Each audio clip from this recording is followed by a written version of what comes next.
Hey everybody, so you already knew that the OGL was bad, but I feared that it may be even worse than we knew.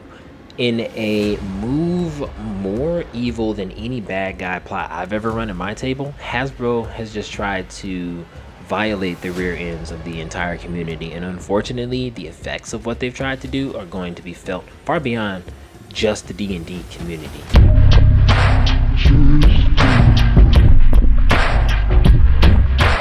So, ladies and gents, you likely already know that the major competition is going to be hit by this, the likes of Paizo, Pathfinder, right?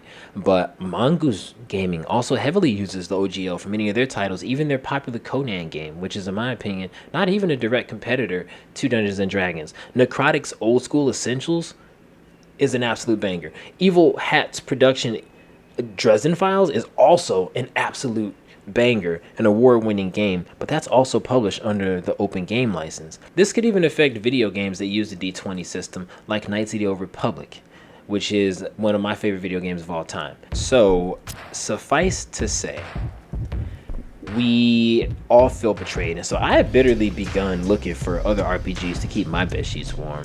And this naturally led me into looking into other game systems that aren't developed by Wizards of the Coast and aren't owned by Hasbro.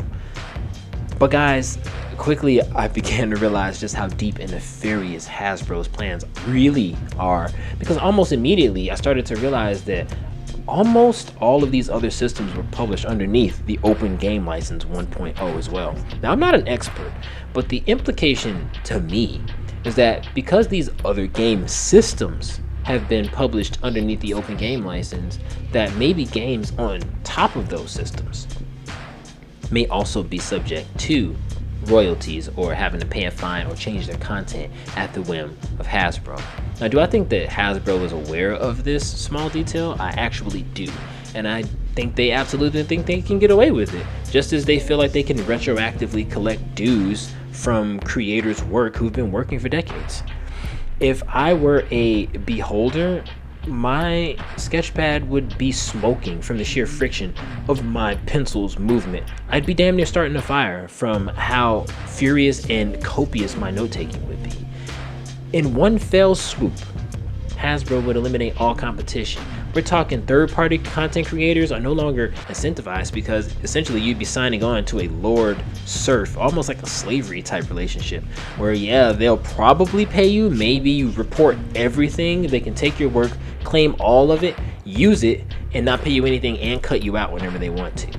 A major competitor is already making money off of it, is going to be forced to make a decision. Do I pay a royalty on everything I've made, or do I fundamentally change the content and redesign the game? And for companies who choose not to sign a new OGL, if they have to take portions of their game out, then the design integrity of their game is going to be compromised, and they may have to completely redesign portions of their game around the content that they're no longer able to use, which is going to essentially create a completely different game and compromises the core of their product, which is sabotage.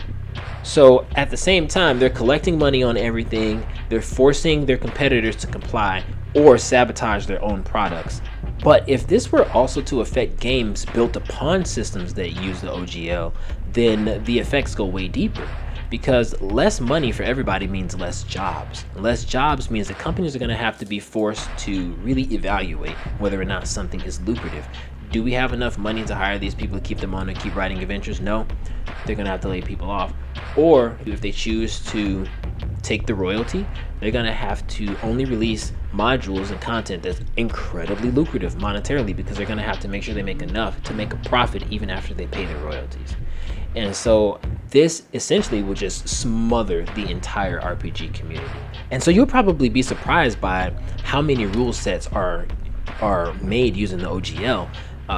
The Old School Reference Index compilation, which is also known as OSRIC, which is a free tool set released in 2006 for anybody who loves basically old school gaming, old school D&D.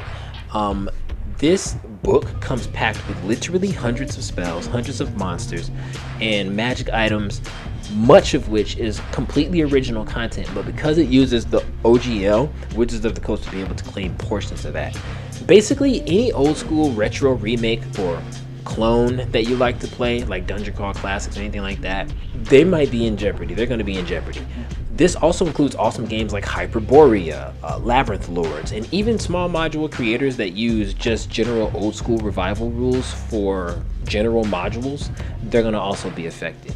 Then there's the Gumshoe System, which was also released in 2006 and designed for the sake of finding and interpreting clues and running mysteries. So you have Knights, Black Agents, which is a very popular Gumshoe System game.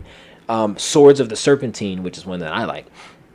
And even the Fall of Delta Green, which isn't even in the same genre and couldn't even compete with D&D, that is also published under the open game license and therefore still technically vulnerable to Hasbro. Then there's the Fate system, which was released earlier in 2003, and that's based on the Fudge system, but the Fudge system was released based on the OGL. And the Fate system is built on that and also uses the open game license. And its most recent edition was only published through crowdfunding, which is something else that Hasbro is going after as your crowdfunding and claiming royalties on the amount of money that you make on your crowdfunding. So basically anything that is built on top of that, RPGs like the Dresden Files, which is powered by the Fate engine, which is a powerful engine. Atomic Robo, Jade Punk uses the Fate system. This is wrong because I would bet money that some developers don't even know that their game is based on a system that's based on OGL. They probably don't know, not everybody, right? And so the impact is going to be way greater than anybody's even expecting. And we already knew that the impact was going to be great. People 2 or 3 times removed from the original OGL may be affected if Hasbro is allowed to just retroactively revoke an old license like this. And so as I was actually, right before I was about to film this video, I actually did see that Wizards of the Coast delayed their release of the document to a later date. And apparently lots of people have been canceling their D&D Beyond subscriptions under the behest of Jenny D, which I just want to say, I feel like that's a kind of a common sense thing that you should do. If you really are displeased with a corporation, hit them where the money is. But it's always good to see another creator or somebody with real influence speaking out. So good job, Jenny. You got balls. But that being said, all of us need to do our part as well, because the effects of this are going to be incredibly chilling. This could cover video games, this could cover books, any game systems, video games that have used the open game license, even other extended IP, companies that have partnered with Wizards of the Coast to create content for Wizards of the Coast use the open game license. So if this is revoked, then Wizards of the Coast can technically just claim that company's work and say this is ours now because you released it under the open game license. We can't let this stand. But that's all I have to say. Thanks for watching, everybody. I know this is a different format than my usual video, a little bit less formal, right? But just comment, tell me what your thoughts, your concerns, your fears, your observations, if you have any. And as always, stay safe out there, take care of each other, and I'll see you in the next episode of Behind the Screen. Peace.